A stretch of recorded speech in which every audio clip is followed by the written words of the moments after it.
PlayStation 5 Pro is a very good console. It offers great graphics, very good performance, 2 TB of SSD storage. It's the most powerful console on the market right now and it should run games best. But that's not always the case. There's games that actually run better on Xbox Series X or even regular PlayStation 5, despite the fact that PlayStation 5 Pro has a quite huge advantage when it comes to raw power. And in today's video, I will try to explain why is that happening and whether or not this can be fixed. Let's look into it. But first, let's check Destronic.com. They offer very comfortable chairs, very high quality desks, and a lot of accessories. Right now they are running a summer sale where you can save up to 45% on the price. On top of that, if you use my code MaDz, MaDz, you will save additional $30 or 30 euros depending on where you are. Check Destronic.com. A link is in the description of this video below. Hey guys, welcome back to the channel. So in today's video I would like to talk about PlayStation 5 Pro and why some games don't run that well on that console. Obviously I'm talking about performance, not necessarily graphics. I'm talking about frame rate. I'm talking about a situation where some games actually run better on Xbox Series X or even PlayStation 5 Pro regular, right? It shouldn't really happen if you think about it. At least that's what we've been told, because PlayStation 5 Pro is the most powerful console on the market and it got all the PlayStation optimizations on top of that, right? So games should just run great. But not all of them actually run great, and I'll talk about it in a minute. Now, there's actually two main reasons why Xbox Series X and regular PlayStation 5 run some games better. And like I said, I'm talking about frame rates, right? Not always graphics, because let's face it, genuinely speaking, I still would recommend anyone with some a bit of money to buy PlayStation 5 Pro, because in my opinion it's worth it, because it offers quality modes at 60 frames per second, not always stable but still, with ray tracing better and other high quality effects, especially when games offer pro modes. But let's go back to differences between PlayStation 5 Pro and Xbox Series X, why these things are happening, why when it comes to high frame rates, PlayStation 5 Pro is not always beating Xbox Series X and PlayStation 5 regular. First of all, PlayStation 5 and PlayStation 5 Pro comes with a standard CPU mode running at 3.5 gigahertz. Now, Xbox Series X has got two modes. One is 3.6, which is a little bit higher, and also 3.8, and that's for single-threaded tasks, right? So in general, out of the box, Xbox Series X has a little bit faster CPU, and sometimes we're talking about literally like almost 10%. So sometimes that 5% actually makes a difference between like having a game running at 60 frames per second and 57. Now, I'm not saying that these are like massive differences and you should never play these games at such a frame rates. If you enable VRR, that's not really going to be a problem, right? And it's not like games constantly running at 55 frames per second. It's just in some scenes at some levels. And there's games like Alan Wake 2 or Space Marine 2, for example. These two games that actually run better on Xbox Series X than PlayStation 5 and PlayStation 5 Pro, due to the fact that CPU is better, because faster, because these are CPU heavy tasks, and that's why sometimes you get these frame rate dips on PlayStation 5 Pro and PlayStation 5, and you don't, or less of them on Xbox Series X. Not a massive deal, but these are there. So that's one thing, right? A slightly faster CPU, and obviously there is a mode on PlayStation 5 Pro where developers can speed CPU up a little bit.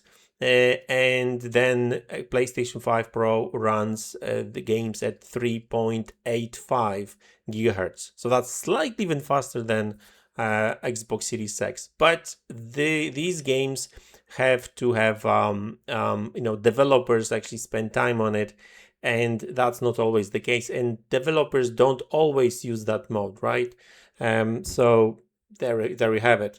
Now, second, and I think most important thing about frame rates is PSSR on a PlayStation 5 Pro. PlayStation 5 Pro uses PSSR, so the upscaling, machine learning based upscaling technology that comes with a cost. Like every upscaling technology comes with a cost.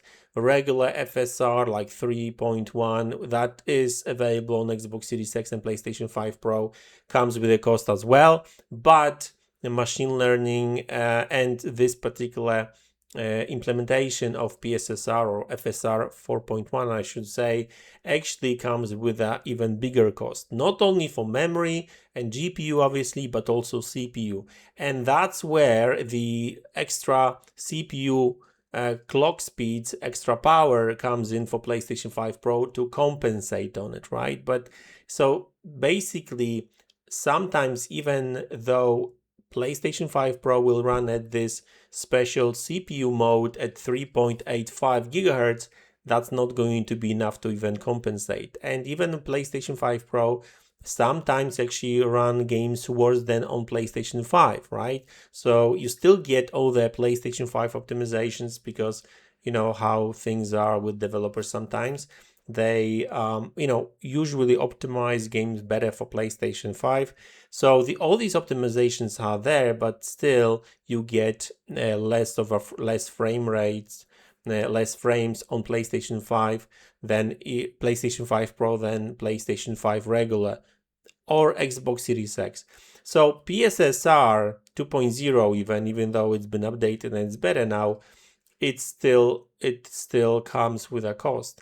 Now, obviously, I wouldn't necessarily worry about it that much because, like I said, generally speaking, we're talking about a few frame rates here and there. Maybe it may make a difference for gamers that play at some high frame rate modes like 120 frames per second, that kind of stuff. But generally speaking, with VRR enabled, you're probably not going to see much of a difference. When it comes to like heavy games on Xbox Series X and PlayStation 5 Pro, you are going to see frame rate dips as well. And for example, good example, I would say, from last couple of months, Starfield. Starfield actually was running, quite, I would say, okay on Xbox Series X.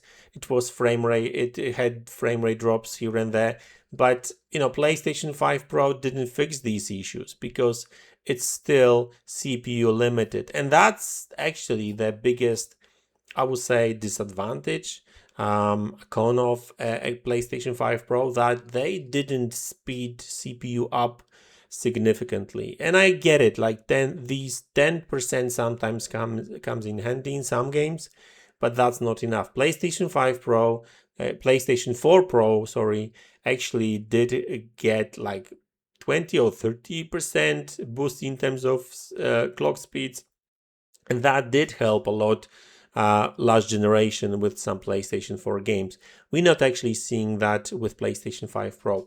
But in general, like I said, PlayStation 5 Pro still offers performance modes at much better graphics thanks to FSR 4.1. So I still believe that despite some differences in frames between Xbox Series X and PlayStation 5 Pro and PlayStation 5 regular, it's still worth it because you are getting quality mode at 60 frames per second, where for the most part these quality modes on Xbox Series X and regular PlayStation 5 run at 30 frames per second. And on top of that, like properly optimized games for PlayStation 5 Pro also get better ray tracing, better, not only better image quality, but a better higher quality settings sometimes, etc., etc. So genuinely speaking, I think that now, after I think like 2.5 years on the market, PlayStation 5 Pro is a very good console, and developers are really taking advantage of its capabilities for the most part. Not all developers, obviously, but it's better than nothing. I mean, Halo is actually an example of a quick and easy port for PlayStation 5 Pro. They didn't actually tweak the graphics. They just offer quality mode at 60 frames per second, so higher image quality at 60 frames per second. So it is what it is. So anyway, guys, that's the video. I hope you enjoyed it. Don't get me wrong, PlayStation 5 Pro, PlayStation 5, Xbox Series X are all great consoles. But if you are considering buying a console right now and you look at Xbox Series X costing pretty much the same as PlayStation 5 Pro, I'm afraid that even though I am an Xbox fan, I can't recommend buying an Xbox Series X right now because of the price and the fact that PlayStation 5 Pro is just a better console, more powerful, and offering more when it comes to games and graphics and performance for the most part still, I would say. So guys, that's the video. I hope you enjoyed it. Let me know in the comment section below what you think about it, and I'll see you guys in the next one. Take care.